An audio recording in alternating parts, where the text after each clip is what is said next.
நமஸ்காரம். தற்போது இந்த 10 நாட்கள் பகவத் ராமானுஜருடைய உற்சவம் நடந்து வருகிறது. அனைவரும் அறிவோம்.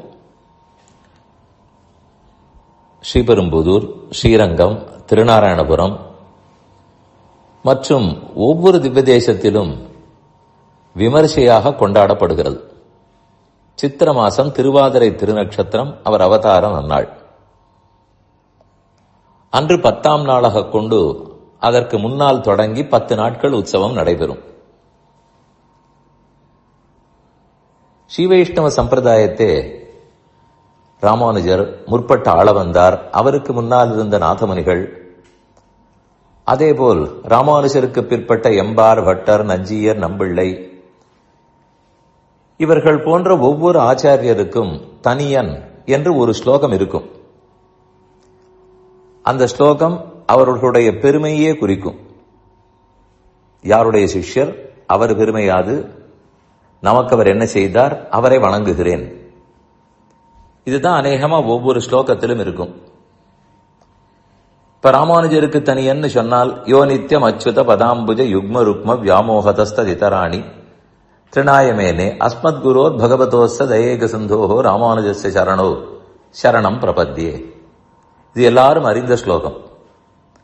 அதுபோல எம்பார் தனியன்னு சொன்னால், ராமானுஜ பதச்சாயா கோவிந்தாக்வானபாயினி ததாயத்த ஸ்வரூபாசா ஜியான்மத் விஸ்ரமஸ்தலி. இதெல்லாம் வடமொழியில் ஒரு ஸ்லோகம் இருக்கும். தமிழ் மொழியில் வாழி திருநாமம், நாள்பாட்டுக்கள் இதெல்லாம் இருக்கும். இது அவரவருக்கு தனித்தனியாக இருப்பது. ஆனால் இப்போது அடியேன் சொல்ல வந்தது, ராமானுஜருடைய சிஷ்யர்களான 74 சிங்காசனாதிபதிகள், சிங்காதனர்கள், 74 பேரை அவர் ஏற்படுத்தினார். அவர்கள் எல்லாரும் ஆச்சாரியர்கள், தனித்தனியே பெருமை பெற்றவர்கள். ஆனால் 74 சிங்காதனர்களுக்கும் சேர்த்து ஒரே ஸ்லோகம், ஒரே தனியன், அவர்களுடைய பெருமையை சொல்ல வருவது. அது குரு பரம்பரா பிரபாவம் என்னும் நூலில் கொடுக்கப்பட்டுள்ளது. அந்த தனியன் என்னன்னு சொல்லுகிறேன். அனைவருமே தெரிந்து கொண்டு சொன்னால் மிக்க நலம் தரும். ராமானுஜாரியாது ஸ்ருதி மௌளி பாஷ்யம் அர்த்தம் ரகசியம் திரவிடஸ்ருதீனாம் சம்பிராப்ய தேனைவ குரு கிருதாம்ஸ்தான் பஜே சதுசப்ததி பீఠ சம்ஸ்தான். இதுதான் ஸ்லோகம். ராமானுஜாரியாது, ராமானுஜ ஆச்சாரியனிடத்திலிருந்து இந்த 74 பேரும் இன்னதை பெற்றார்கள். அதனாலேயே அவர்கள் ஆச்சாரியர்கள் ஆனார்கள். அப்படிப்பட்ட 74 வரை வணங்குகிறேன் என்று இந்த ஸ்லோகம் சொல்லுகிறது.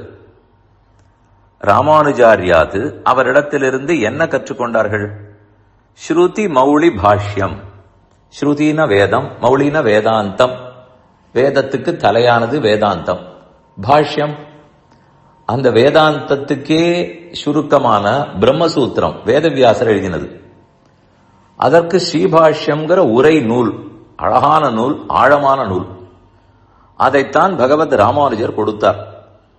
இந்த சம்சாரம் ஏன் பிறந்திருக்கிறோம், எப்படி வாழ்கிறோம், எப்படி வெளியேற வேண்டும், அனைத்தை பற்றியும் ஆழமாக உரைத்திருக்கிறார். அப்பேற்பட்ட அந்த நூலை இவர்கள் 74 பெற்றனர். பாஷ்யம்னா உரை நூல், ஸ்ருதி மௌளி பாஷ்யம். அப்புறம் அர்த்தம், அதற்குரிய பொருள், ரகசியார்த்தங்கள், திருமந்திரம், துவயம், சரமஸ்லோகம் என்று 3 ரகசியங்கள். அதையும் ராமானுஜரிடத்திலிருந்து பெற்றனர். அதற்கப்புறம் தமிழ் வேதமாகிற 4000 திவ்ய பிரபந்தம், 10 ஆழ்வார்கள் கூட 2 ஆழ்வார்கள், எல்லாரும் சேர்த்து 4000 பாசுரங்கள் பாடினார்கள். அதத்தனையினுடைய அர்த்தத்தையும் பெற்றனர்.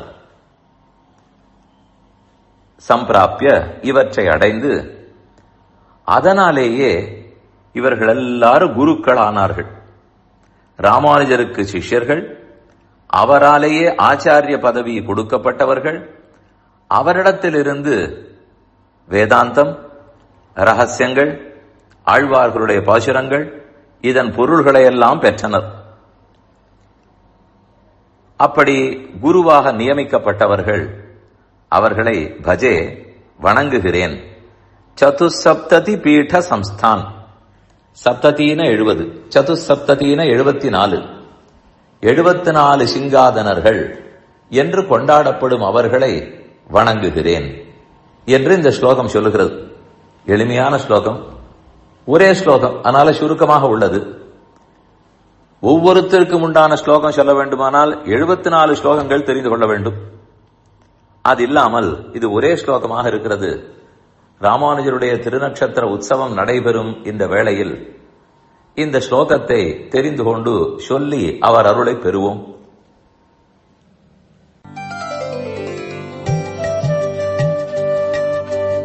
இந்த என் பணி ஆடியோவை உங்களுக்காக வழங்கியவர் வேலுக்குடி ஸ்ரீ கிருஷ்ணன் சுவாமி. இந்த ஆடியோவை தினமும் உங்கள் மொபைலில் பெற கிஞ்சித் என் பணி KINCHITENPANI என்ற ஆப்பை கூகுள் பிளே ஸ்டோரிலோ அல்லது ஆப்பிள் ஐ ஸ்டோரிலோ டவுன்லோட் செய்து கொள்ளவும். தினந்தோறும் இது போன்ற உபன்யாசங்களை கேட்டு மகிழவும்.